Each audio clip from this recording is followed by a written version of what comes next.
Hello everyone, আসসালামু আলাইকুম। আমি ফাতেমা চলে আসলাম আবারও নতুন আরও একটা ব্লগ ভিডিও নিয়ে। তো আশা করছি পুরো ব্লগ দেখবে, স্কিপ করবে না। ভালো লাগলে লাইক কমেন্ট শেয়ার করে চ্যানেলটিকে সাবস্ক্রাইব করে রাখবে। তো আজকের ব্লগটা আমি দুপুর থেকেই আরম্ভ করেছি, দেখতেই পারতেছো। তো দুপুরবেলা সবাই মিলে বসে গেলাম ভর্তা খাওয়ার জন্য। আজকের ভর্তা হচ্ছে কারবাঙ্গা।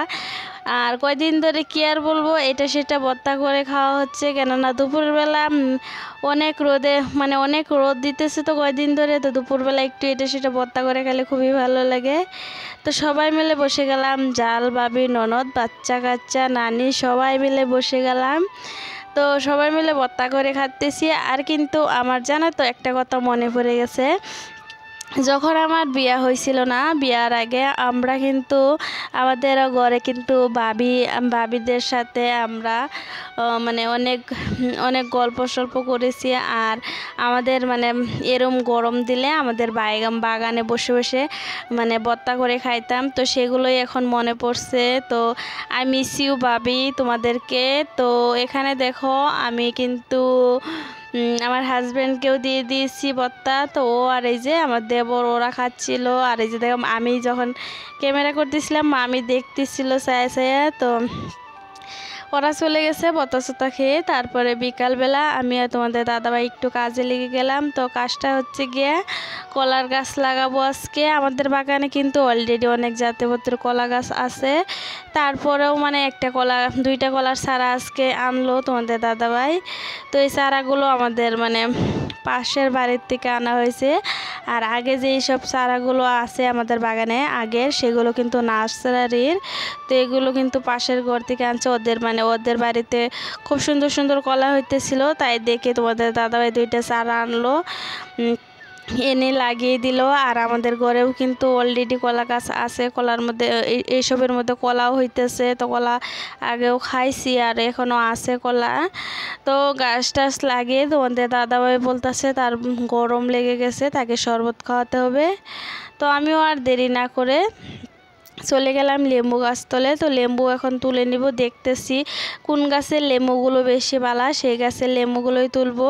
বালা বলতে কি সব গাছের লেম্বুই তো বালা। আমাদের লেম্বু গাছ কিন্তু অনেকগুলো, আমাদের বাগানে কিন্তু অনেকগুলো লেম্বু গাছ।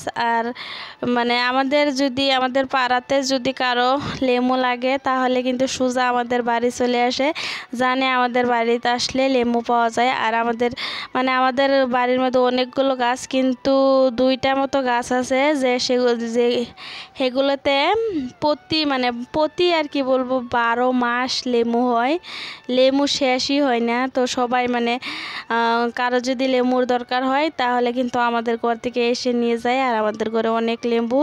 তো সব গাছ দেখে যে গুল গুল লেবু আমি 4টা লেবু লইছি। তো গুলগুলোই আমার কাছে ভালো লাগছে, সেগুলোতে রস অনেক থাকে।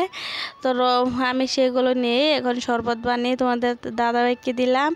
আর ওই যে নানি আসছে, তারও নাকি লেবু লাগে এই গরমের মধ্যে, তারও শরবত খেতে ইচ্ছে করলো। তো সেও চলে আসছে লেবু নেওয়ার জন্য। তো তাকেও আমি পরবর্তীতে শরবতও দিয়েছি আর 2টা লেবুও দিয়েছি, দিয়ে তারপরে সে চলে গেছে। আর আমি রাতে রান্না করব লতা। তো লতাগুলো বেছে নিতে আসলাম। তো অনেক দিন ধরে লতা রান্না করি না, ভাবতেছি যে আজকে রাত্রে লতাগুলো রান্নবো। তো এই লতাগুলোও কিন্তু আমাদের বাগানের, তোমরা ওই ব্লগে দেখছিলা যে আমি আর তোমাদের দাদাভাই কচু গাছ লাগিয়েছি, সেই কচু গাছের মধ্যেই কিন্তু এই লতাগুলো হয়েছিল।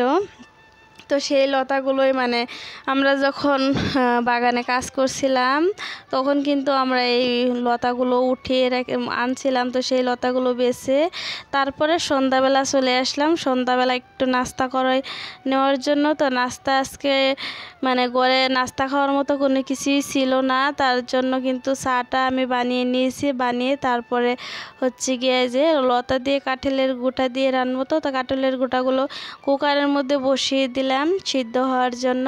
আর এখানে কিন্তু আমি কয়টা পিঠা ভেজে নিতে আসলাম। তো আজকের মানে চাটা পিঠা দিয়েই খাওয়া হবে। ঈদের সময় পিঠা আনছিল, তো সেই সব পিঠা ছিল। তো আজকের ভিডিওটা আর আমি বেশি লম্বা করব না, এই ভিতরেই থাকবে। ভালো লাগলে লাইক কমেন্ট করে চ্যানেলটাকে সাবস্ক্রাইব করে দিও। আবারও দেখা হবে নতুন আরও একটা ব্লগ ভিডিওর সাথে। তো আজকের মতো বিদায় নিচ্ছি, আবারও দেখা হবে। তো ভালো থাকবে, সুস্থ থাকবে, আল্লাহ হাফিজ, বাই বাই।